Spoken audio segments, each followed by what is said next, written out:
उल्कामुक राजा होता महाथोर, तयाची पत्नी होती सुंदर. नदी किनारी एकदा त्यांनी घातली महापूजा दोघांनी. आले एक नौका त्याच मार्गानी, नाव भरलेली पूर्ण द्रव्यानी. होती व्यापारी साधू बाण्याची, रीत पाहण्यास आला पूजनाची. उल्कामुक त्यास बोले ऐकावे, व्रत नारायणाचे आचरावे. मनोइच्छित फळ मागावे, चरणी श्री हरीच्या लागावे.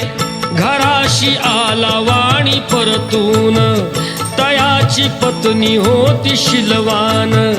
तयास नव्हते काही संतान, केला नवस